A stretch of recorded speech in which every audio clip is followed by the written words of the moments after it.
Of the agenda, if one of you gentlemen would approve and second it. So moved. All right, second. All in favor, aye.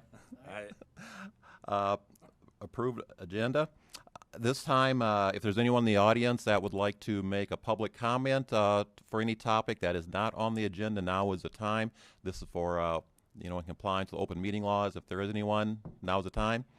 If not, okay, we'll move on. I am going to turn this over now to Julie Knutson, our Executive Director of our Convention Visitors Bureau, to explain who she brought with her today and the purpose of this meeting, and I'll let you take from there. You're normally not a woman at a loss for words, but today I understand you're kind of under the weather there, Julie, so I'll let you take it from here. Just had to get a cheap shot in, didn't you? Well, you'll have to live with us probably throughout the whole meeting. I have with me today John Schmieder. He's from Phoenix, Arizona. And I think if everybody read the email, John is very well-rounded, has a lot of experience with sports tourism, and is involved with the National Association of Sports Commissions as well. He's here to talk to us a little bit about all of our facility, maybe some things that he's worked on in markets that are similar size as ours. And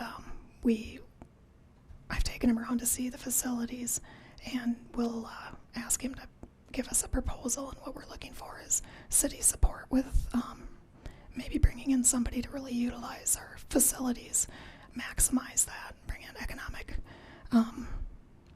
economic impact from sports that we're not already seeing, leaving some money on the table. So I'll turn it over to John. Thank you, Julie, and thanks, Council, for having us today. I'm just going to talk a little bit about the national scene. As Julie mentioned, I've been involved for 20 plus years in the sports tourism scene nationally, including chairing the National Association of Sports Commissions, which last week, and I'll show you some information about them, but their annual meeting was in Minneapolis up the street. Julie and team and some of your other area communities attended. Some of your state tourism staff attended. I think you've been the last 2 years now, and there was over 1,000 people at that event, which is the largest assembly of sports tourism communities that we've ever had. And so our industry is growing exponentially year over year. We've had double-digit growth for 20 straight years in the sports tourism market, and that's why communities like yours are coming forward and wanting to really get in this game. So I'll talk a little bit about who we are, being the guy from Phoenix, and kind of what we do, and then I'll talk about the national scene and then how it applies here. So we were founded 6 years ago. We've worked with over 50 destinations. Most of them are markets the same size as you or even smaller, all the way down to one of our clients is London, Kentucky, population 9,000 people. I didn't know there was a London, Kentucky until they called us. We've done over 100 strategic planning sessions or projects with those communities. We've been rehired several times, which is great for us. We're going to Eau Claire, Wisconsin next week for a reboot of the project we did for them 4 years ago. A lot of them deal with capital of not just physical facilities, which we, as Julie mentioned, we saw some today, but human capital, structure. How does the CVB in this case market themselves in this marketplace, blocking and tackling things, and we're really big on stakeholder engagement from council down, and all these people behind me.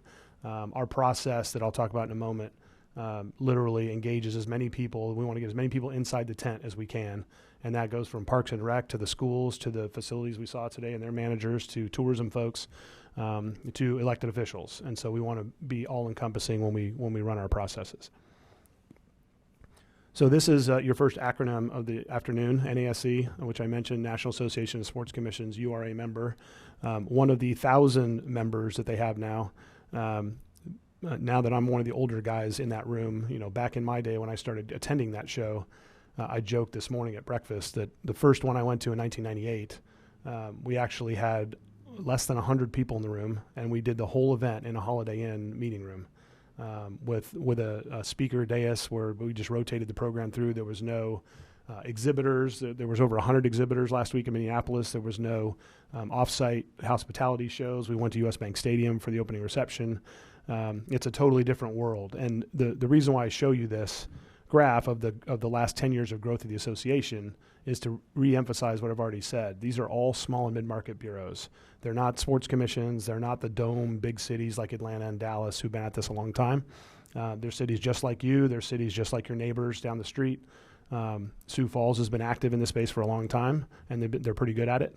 And now the other markets around this area are now looking at it, and that's partially why we're here. But I'm going to show you a little. This is DuPage County, Illinois. If you're familiar, it's basically the west side of O'Hare. This picture is supposed to give you a headache, so I won't leave it up there for long. But we just wanted to show DuPage's leadership of the types of competition that's around them. And note, you guys aren't on the left side of this, but basically, these are just the really, really active, long-standing CVBs and sports commissions that are trying to take DuPage's business, including the 30-plus CVBs that are just in Sports Illinois, which is their statewide sports group, which is something I think we're broaching here in this state. Is there a play for that, a regional or a statewide play?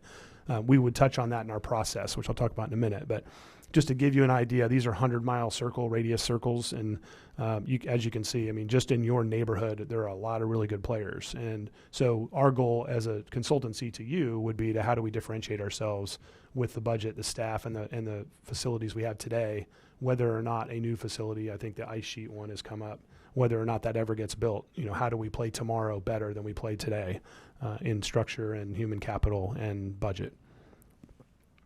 So our typical process, this would be if we started this tomorrow, basically in June. We do a complete stakeholder audit. We audit everything you're doing today, like you're going to NASC and your marketing, and Julie herself is your sales arm for sports right now. We evaluate all that. We look at budgets, how the CVB engages in the sports tourism market. We interview all the folks I talked about earlier, the stakeholder groups. We try and get everybody inside that tent, and we're trying to identify themes. And by that, the themes could be our facilities are great and underutilized, or our people power is great, but they don't have any budget, or our state can support us better in a different way. There's a myriad of things that can come up. And all we're trying to do is identify what type of puzzle we have here, and we're trying to make all the pieces fit. And so my team's been at this, as I mentioned, 6 years, but before that, our two primary people, myself and Gary Alexander out of Nashville, we sat in her chair for 30 years ourselves. So we bring that leadership piece to this puzzle, and we're trying to utilize what's worked for our clients and what's worked for us when we sat in Julie's chair and try and help them, teach them how to fish a little better in the sports market. Excuse me. So then we would come to town and do more in-depth venue tours, interviews, meeting with council, meeting with the stakeholders in this room, hospitality community, especially getting them on board. We would then go home. And we would start writing. We'd put a competitive analysis together, national best practices. I'm going to share with you some other cities we've worked with that are somewhat similar. And then we would overlay that and come back with a game plan and present it to you first, the CVB board, elected officials, and then to the community at large as well, and have open dialogue around some of the recommendations we make. In this case, we will most likely comment on any new facility ideas. We would comment on the structure of the staff, the human resources compared to your competitive set. We would comment on how you're marketing with what resources you do have, and if you had more, how you do better with more, whether that comes from the state or more of the bid money or whatever your structure is in this area.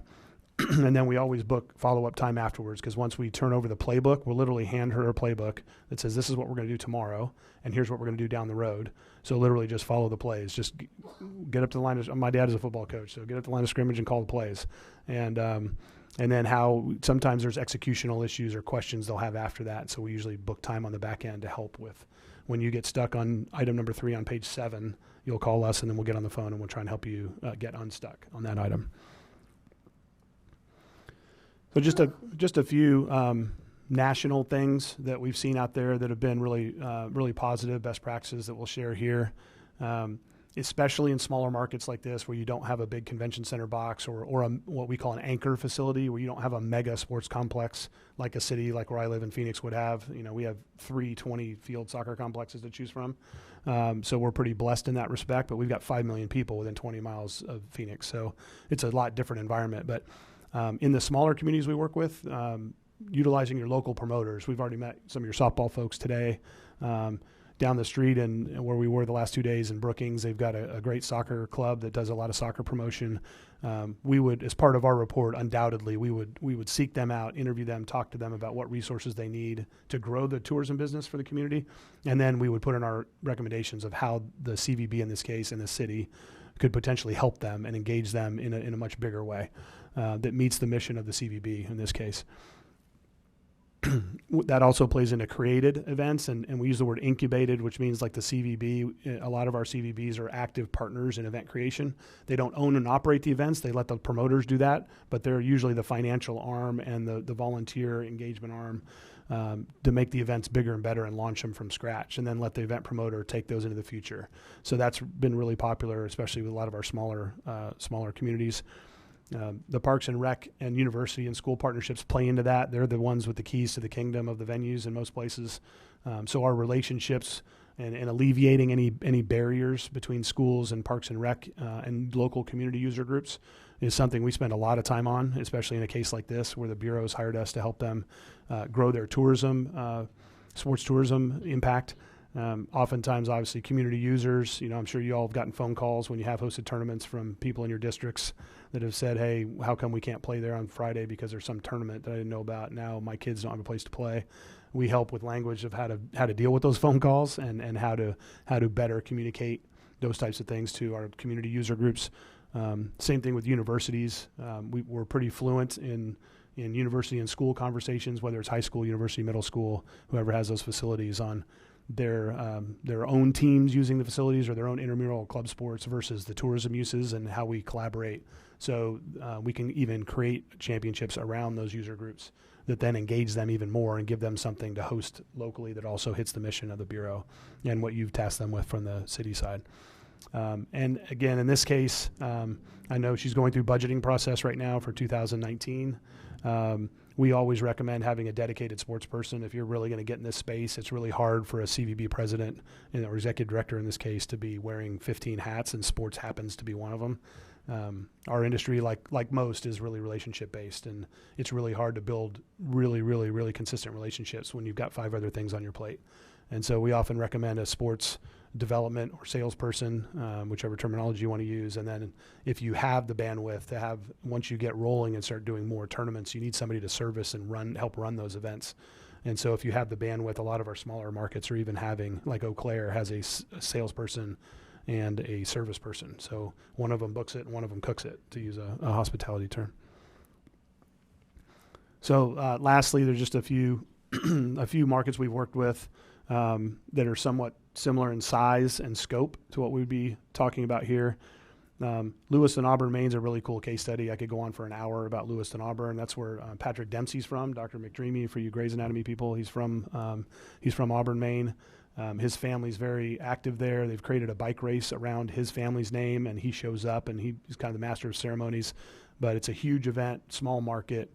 But they're using sports tourism. Lewiston and Auburn have been the Hatfields and the McCoys for 100 years. They've been fighting for years, and they have 2 new mayors. They're both very active, and they're very collaborative. And now there's a river that runs between the 2 cities. If you've ever been there, they're trying to bridge the river, not to use a pun, but and they're using sports tourism to do it, and it's really cool. And all we did is give them the playbook, and those 2 mayors are not going to let it go. They're both Bulldogs. They've created a committee with both mayors, both economic development directors, the chamber folks, just everybody around. And they don't even have a tourism office. They jump straight to sports because they think sports can engage the communities in a partnership that they've never had in the 100+ years they've been neighbors. And so that's one we've done a lot of work with. Eau Claire, I mentioned, we're going back there. Duluth hired us to do a feasibility study on a hockey facility, similar to this conversation I think that's going on in this community. We ended up telling them there's no reason to even do that, to be honest, because they had other things to do in their particular case to maximize the facilities they already had and improve them, rather than spending $40-50 million on a brand new facility in their case. State of Delaware is a multi-jurisdictional place. Columbus is very much like you. Evansville is very much like you. And we put Des Moines in there just because they're close, they're much bigger, but they also deal with multiple partners, the universities and the other cities around them, West Des Moines and the other smaller communities. So if we were to come back and say, hey, there's a regional play here with maybe Brookings and some of your other friends, we've done that a lot with folks like Des Moines on how we deal with regional play. So with that, I've raced through a whole bunch of stuff in about 10 minutes. I'd love to field any questions you have about our process or who we are, what we do. And I can field any questions at this time. Thanks, John. I guess what I'll do at this point is, if anybody, I see we have various different groups represented out in the audience. If you'd like to have questions or comments for John or Dan, Don, if you've got questions, why don't you just open it up for a time? As long as he's here, let's make use of what he can show us.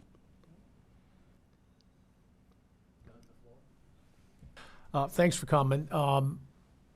Give us an honest assessment of what you've seen here. We've got strengths, we've got weaknesses. What are those? Yeah, good question. Thanks for that. And thanks for having us. It's good to be here. It's the second time we've been in the state this year. I spoke at the State Tourism Conference, which kind of led to this as well. But I haven't seen much. I mean, we just came in this morning. We did tour the facilities. Honestly, I think the new recreation facility, the new center, that gym is fantastic. Honestly, having 5 floors adjacent to each other like that. I'm a basketball guy. I was a basketball coach in a prior life, so I was very much at home on the hardwood in that building. But literally and that pool for short course sprint stuff, there's no diving well there. But me as a sports guy, if I put my sports commission hat back on and I was representing you, I could fill that building every weekend with different things, everything from table tennis to cheer to weightlifting to the swimming pool to basketball. That building with the way it's configured with the seating is fantastic. You can do trade shows in there if you wanted to. I just see that as and I haven't seen your convention space. I'm told the hotel is very much like the one in Pierre that I was in a couple months back. So I guess if it's very similar, I'm familiar with that meeting space layout that hotel has. We went to both the softball, baseball complexes. Those are actually better than what I thought I was going to find. Having 12 fields in a community that close, I think they're pretty good. Some of the fencing could probably be redone at the old one. Again, these are really quick, like drive-by looks. I didn't stand on them. Soccer facility needs more lights, needs more fields to be competitive, and those types of things. I think the other baseball, softball also need more lights and infrastructure.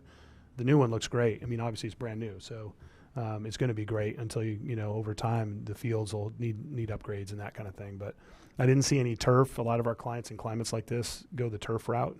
Elizabethtown, Kentucky has a mega complex, as we call it. They're redoing all of their grass and fields and turfing them all for that purpose because their weather patterns are kind of dicey in the November to March timeframe.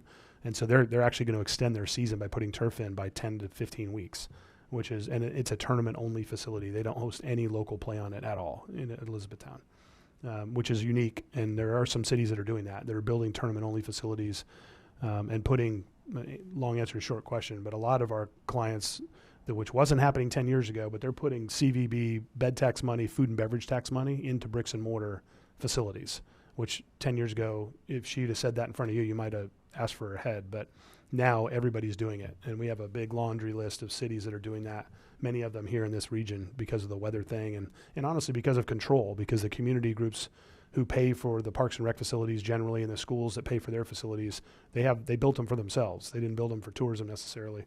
So a lot of our tourism partners are putting investments into those so they can have either access to existing facilities by enhancing them or build their own that they can treat as a tourism facility first and give the community users access second. But from what I've seen, honestly, I saw that rec facility. I'm glad we went in there because from the outside, it does not look like that. I wouldn't have pictured that. I would have pictured a gym like I go to every day, which is more of an LA Fitness type or 24 Fitness type thing. That's not what that thing is. And if they're open to hosting events, which it seems like they are when they've got an entry that says tournament entrance in the parking lot and their directional signage, to me, that says they're open for business. So I think if you had a sports dedicated person that had their eyes on that, they could fill that building every day of the week with tournament play. Dan? John, I too would like to thank you for showing up here today in Watertown. Can you tell us what it would look like if we were to work with you? What would the plan be? I mean, I can't understand the overview, but just what would it look like? You mean the end deliverable or Yeah. the beyond the process that I walked through? I know I went through it pretty quickly, but again, we deliver a playbook, and every I mentioned earlier, every community we work with is a puzzle, and all the puzzle pieces are different. And we're realists. We are a dance with who brung you type of group. So we will give short-term fixes that we can do tomorrow that need to be done tomorrow to enhance what we're trying to achieve in the sports tourism market. And then the big picture stuff, whether it is, this ice sheet, location of said ice sheet, what the impact of those that ice facility could be. I know very limited amount just in a car drive about what you guys have been considering. we would evaluate that, but that's a much bigger play. That's longer down the road. Land acquisition and those types of things, we would comment on those, but we'll literally deliver.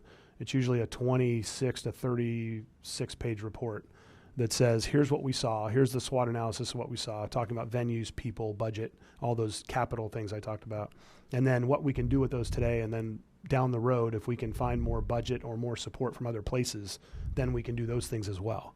And so we'll give opinions on those, but we're very much a block and tackle group. We're not going to say pie in the sky things that we don't think are possible. If we don't think the hockey facility, again, I'm just using this example, if we don't think it's viable or possible, we will say so. And then it's up to you to decide if you want to go down that path anyway. But we're a pretty conservative, realist group. We want to improve the tourism market tomorrow, and so we'll tackle that first with the strengths, weaknesses, opportunities, threats that we do at the beginning. So our report will have a SWOT analysis at the front, and then it'll talk about short-term improvements with what we have today and long-term improvements given opportunities that we may see, whether it's more, I mentioned earlier, more bid money, more support from the state. I truly think there might be a regional play here, but we'd have to evaluate that with your neighbors, and we'd have to evaluate it with you. You as a council may not want to do that. She may not want to do that. But if there's an opportunity for 4 or 5 communities to come together to make a regional sports effort that enhances everybody, rising tide raises all boats, then we'll explore that, and then we'll put in what the budget looks like, how it's funded, and those types of things. So I hope that kind of Well, answers you your had question. mentioned involving these people here, and I just was kind of trying to get a feel for what your thought might be there. Yeah, good question. So in the very first phase, we literally phone interview. So we'll ask Julie and her team to give us a stakeholder list, and we'll work through the list and say, okay, well, you gave us a list of 30 or 40 people, but maybe the chamber president's not on there, or maybe council's not on there, and those types of things. And so we'll get the list dialed in, and then literally my team, we call every one of them. We'll usually get between 20 to 30 in a market of this size, and we're looking for themes. So we're looking for commonalities that they're all saying the same thing. And then we'll come into town, and so we'll have those themes when we get here, and we'll share those with you, because the themes are going to help us shape the SWOT analysis and the pathway. And the themes could be, we've got the right people but not enough funding, or we've got great venues but we need more ice, or it could be a myriad of things. It could be our relationships need to be strengthened in certain areas. We do have to mediate a lot of infighting. You all here don't do that, it doesn't seem like, which is great. Makes our job easier. But even in the situation of a chamber or CVB living in the same house, even though they're separate organizations, we oftentimes, get in there and the relationship's not very good. In this case, it sounds like it's pretty good. So that'll help us a lot. So we'll engage them with phone calls ahead of time. And then when we get here, we'll meet with people face to face, and we'll do meetings like this, and then also meetings externally to the hospitality community saying this is where we're headed, get their feedback, and then we'll go home and write the report and the recommendations. So it's both a short-term and a longer-term arrangement then is what you'd be providing for us. Yeah, we usually say once you're part of our family, you're always part of our family, but we haven't had very many clients that have gone overboard with that. So if she calls me in a couple of years, I'm not going to send you another bill. But we do have clients that actually do engage us for execution beyond the original plan. And most of our plans are in that mid to high 20s range, which that's probably what this one would be, especially if we are tasked with evaluating, what that hockey facility may look like, because that's a really that's a data-driven time suck, if you will. But I envision we'd probably be asked to do that. So when we give you, Julie, a proposal and it comes back to you, that's probably what it's going to look like. I would guess in many ways we will look a lot like other Midwestern cities our size. The basics of, we play high school football, we have basketball, wrestling's big here, hockey's certainly come on, and ice skating shows, the skating competitions have come on. Softball's real big here, that's why we have a new softball complex. So we can play well in those areas regionally, but I look at some communities that they'll pick something different. And I always like to talk about a sister city of ours down the southeast corner of the state, Yankton, South Dakota. They have one of 2 national archery centers. So they're picking their battles where there isn't that much competition. And now they're internationally recognized there.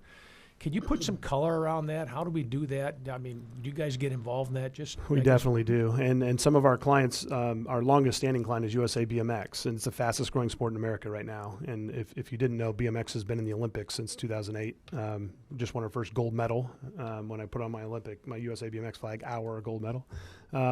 But but their sport is growing exponentially, and a lot of communities like in this type of a market are building BMX facilities that are not only local recreation during the week, but as they build them in partnership with USA BMX, and the USA BMX folks are guaranteeing them state level, regional level, national level races for the investment. So if you, on a bigger picture, obviously the Vikings knew they built US Bank Stadium. The deal is you get a Super Bowl. I mean, that's the deal. And so BMX is taking a similar track to that, no pun intended, in building racetracks, that if you do that, you're going to get a national race. There's only 40 of those run throughout the year, and they rotate them into people who have made capital investments. So there are a lot of folks, NGBs or rights holders, that own those events that are like that are active. USA Pickleball is based in Phoenix. They were playing pickleball, and we went by the facility today. Their membership has quadrupled in the last 4 years. And it's not a old person retiree sport. If you go to their national championship, there'll be 3,000 players there, and half of them are 24 and under. So pickleball is kind of cool for the younger crowd too. But we do chime in on a lot of the trends of which sports are going that route. And if we see an opportunity, we're definitely going to say that. And we talked yesterday, we addressed some of the Brookings folks, and we put up a chart that shows the most recent research, which is only a week old, about the top 10 most participant sports, where the growth is coming from, which BMX is first, as I mentioned.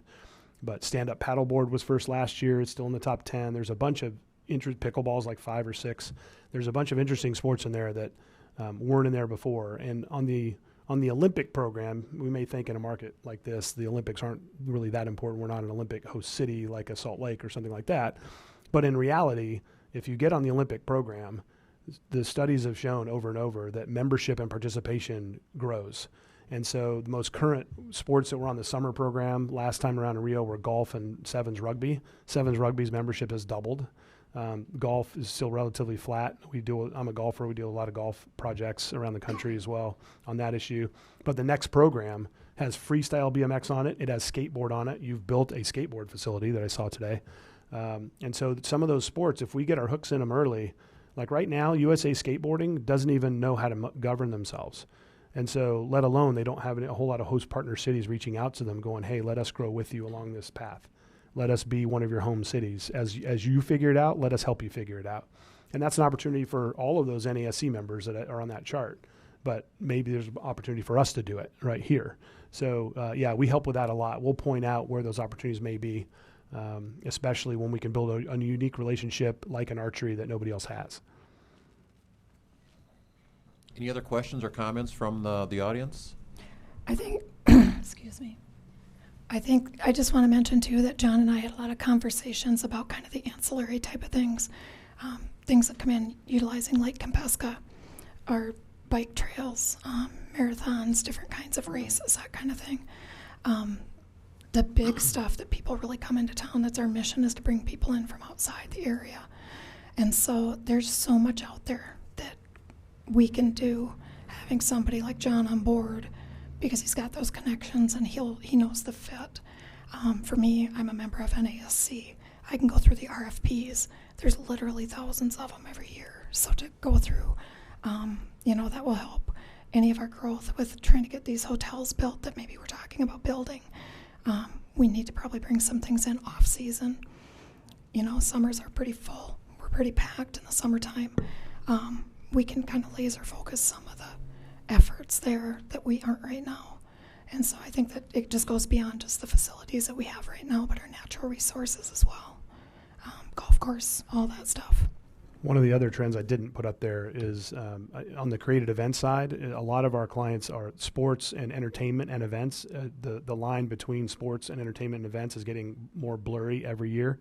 And a lot of our clients, they're sports guys, if you will, their CVB sports staff are running Harley festivals, chicken festivals, like in London, Kentucky. That's where Colonel Sanders is from. They have a chicken festival. It's run by their sports and Parks and Rec department, which is different.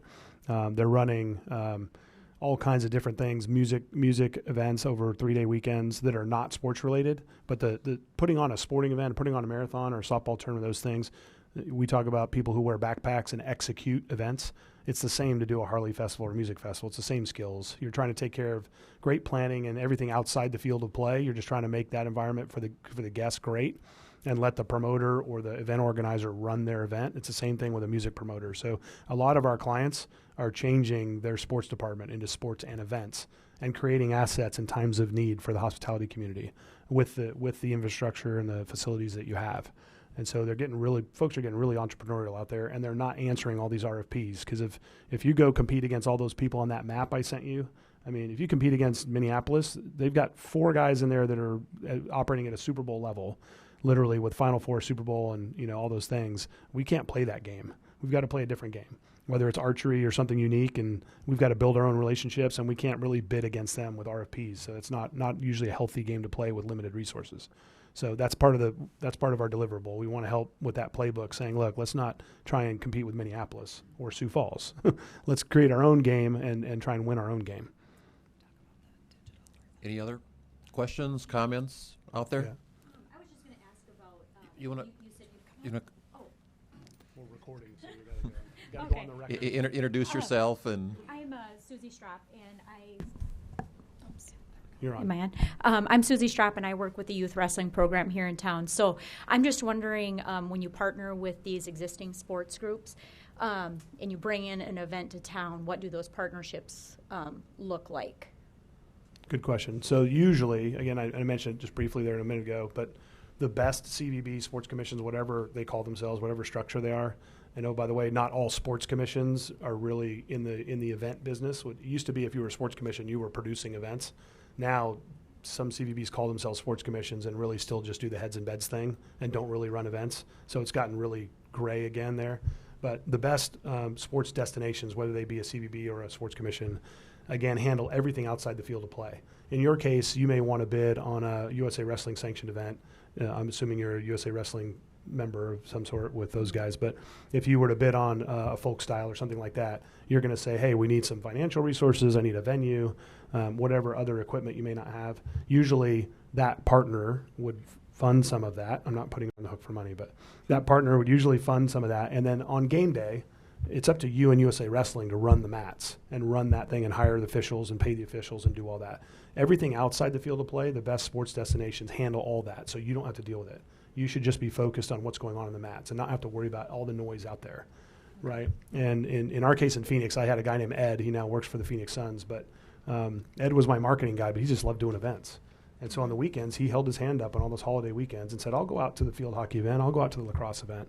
And he would pick up, their big referee, his plane got canceled the night before and can't get to the fields, and now they're starting competition. And he'll go, I'll go to the airport and get him, and I'll get him here, or I'll go get the board chair from USA Wrestling, and I'll keep him out of your hair for 2 hours so you can continue to run your event because you don't need to deal with them right now.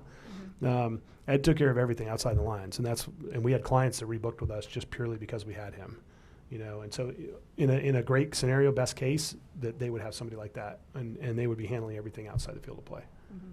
So as far as the profitability of the tournament, how is I was approached last year for like a Buffalo Nationals tournament where they basically gave a list and said we need 6 mats. This is what we need you to provide, and what's in it for you is $3,000. Is that kind of how those partnerships work, or? Yeah, it depends. They're all different, but in the case of like mats, like if you don't have that many mats, not very many people do have that many mats sitting around, and the promoter who you're working with, whether it's USA Wrestling or whether it's Ed Gutierrez in Denver, right, Rocky Mountain National guy, mm-hmm. who has his own mats, if you don't have those things, then sometimes the CVB would fund, in the best case scenario, would fund the purchase of them, knowing you can use them for other events for the next 5 or 10 years. Right. Same thing with some of our clients that we talk about favored nation status with, especially with schools. If I'm going to give you an example, one of our clients, their college needed to redo their soccer field and really didn't have the budget to do so. And so the CVB said, well, we'll pay for that. But if we do pay for that, then we get the calendar. Once you do intercollegiate, your schedule, we get the calendar. And so we can host any other soccer event we want to host. And then after that, intramurals and club sport can have it. But that's going to be our convention center. So we'll pay the money for the field, but we want to be next right after intercollegiate athletics, which is what the field's for, right? Mm-hmm. So hopefully it answers your question. But again, different puzzle for every market. And I don't know how much money, we didn't get into budget, how much she has to allocate to sports, or she's planning to budget for 2019 for sports. But and in some markets, you're not allowed to use some of the funding you get, whether it's bid money or bed tax money, for infrastructure. It has to be all marketing. So we'll tackle that as we get through it all. But our best clients are the ones that work with you and say, what barriers do you have? And let me remove them. And you might say, I need 6 mats, or I can't afford that nice rec center for the weekend. And they alleviate those either financially or with people power on volunteer management and those things. Okay, thank you. No, thanks. Good question. Done. Each community's got its own quirks, its own politics, if you will. The school districts are very involved here with the facilities we share, and they use ours, we use theirs. Each group can have its own anomalies, let's call it that. So each association, how do you, just give me some comments on how you help manage or put together or organize all that? Yeah, the interview process and the onboarding process we go through helps a lot. Again, the themes of who really is getting along. And our big thing is if and I just mentioned it here, if whatever barrier you have to participating in the sports tourism effort, let's figure out how to remove it. Let's not just say it's a barrier and we're not going to overcome it. And so that's part of our process, is using our other experiences in the other markets and Gary on my team and myself and leading sports commissions, how we've survived those. And I'll tell you this, the two top calls that we get from somebody in Julie's position are my elected officials don't get it. I think you guys get it because we wouldn't be here if you didn't. And my recreation and parks people and us, we do not get along. Those are the two top ones we get. And so we're pretty well versed in how to navigate those. Hopefully we don't have any of those problems here. But a lot of times, especially I'll just comment to Parks and Rec because we had this problem in Phoenix when I got there. Our parks guys were taxed, and they didn't want to work on the weekends when they had 40-hour desk jobs and lining fields at night for old man softball leagues like I played in. They then don't want to do 12 and under stuff all weekend. And so we alleviated that with, well, what if we gave you budget, or what if we provided the staff to do that and we train them up and then we go from there. So you don't have to do it, but they're under your auspices, but how about if we fund it? And we even got to a point in 2008, 9, 10 when the market went down and everybody was scrambling for money. They were going to close our primary facilities in Phoenix. Phoenix Parks and Rec was just literally going to lock them up and let the weeds grow. And we went out to our hospitality community and raised about $500,000 to keep the maintenance going because we needed them for tournaments. And so we built a really nice relationship there. I'm not saying we got to go raise $500,000, but yeah, those are the two big ones. But they're all relationship-driven things, and we try and help navigate those as we go through the process. Janet? Hi, Jenna Mills with the Mayor's Office. She is asking if, for budget purposes, if you could give us a broad range budget cost for that, and also if it would be beneficial to have a joint study with surrounding communities like Brookings and Aberdeen. Good question. I think the first one I mentioned earlier it's really a high 20s. So I think the most recent one we did that's very similar that's on that list was 28, and then we invoice for travel expenses. And in that case, you can get your hotel partners to pick up that tab. That would help to alleviate that, flights and those types of things. But the second question, I do really think there's a regional play. And I don't know if that means we want to ask them to contribute and do a bigger study, because obviously that's more deep dives, because we do the same process here. Let's just say if it was Brookings and the others you mentioned, we would do the same stakeholder interviews there, and try and see where the puzzle pieces fit. And it sounds like to me there's probably 4 or 5 cities in this region that would play into that. So that's a bigger project. But then again, your piece might be a lot smaller if we did partner with them on that. We can offer both if you'd like. We can offer both options. And if you wanted to go talk to your neighbors in your position, you could do that. Oftentimes it's usually this group would want to do just their community. And then as part of our recommendations, it'd say, hey, there's probably a regional play here. And then we do a secondary one. Or we could just jump straight to it. It just depends on what you need and what council wants. Thank you. Neil Wagner is here from South Dakota Tourism Department. I'll have him comment on their role. Thank you, Julie. My name is Neil Wagner. I'm an industry outreach and development rep with the South Dakota Department of Tourism. I'm here today because sports tourism is one of the 4 niche areas that we're working on developing. We're a new team within our department, but this is something that's very important to us. So I just wanted to say thank you to John for being here, and we look forward to continuing the conversation about developing sports tourism here in Watertown and across the state. Thanks. And Neil attended NASC last week, yes? Yeah, and it was fantastic. Very eye-opening experience. So. Anyone else? Obviously, we're not in a position to make a decision at this meeting today. I'm guessing, I'm looking at you, Julie, and the next step is a task force of the stakeholders that are involved will be discussing this as far as next step to move forward. If we do want to engage John's services, or kind of walk us through what your anticipation would be for the next step for us. Well, I think John will probably come to me with some kind of a proposal, being he's been here, kind of just from our conversation. And I think that that's probably not a cookie cutter thing. So we can add or subtract from that as we see fit. But then we would maybe assign a few council members, a couple of people from my board, and then, Park and Rec. And I think really from a standpoint of agreeing to bring John on, it's probably more of a financial thing. So maybe between the CVB and City Council, because that's going to affect my bottom line next year. So that's something that maybe we can talk about if the council sees value in that. And then we can, after he brings up a proposal, we can pull in the other stakeholders, and because I'm pretty sure the funding is going to come from us asking you for more money. Sounds good. Thank you for your time, John. Sorry we couldn't have more typical Arizona weather for you up here this time of the year. It's nice to be out of the heat, trust me. But welcome and thank you. Looks like some exciting potential could come out of this, and that's an interesting segue. I'm going to deviate from the agenda for just a minute. Just yesterday we got the most recent sales tax figures for Watertown. Obviously this would play right into what we're trying to keep a strong number here. And this past month we were up 7.3% over a year ago for the same month.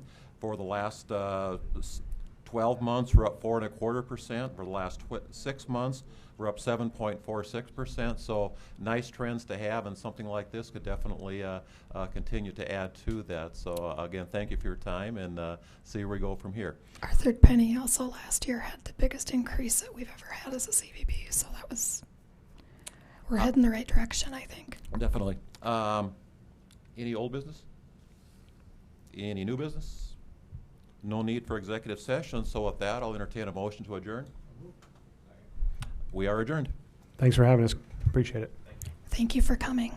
We're going to put a lot of pressure on these other guys now because they didn't come.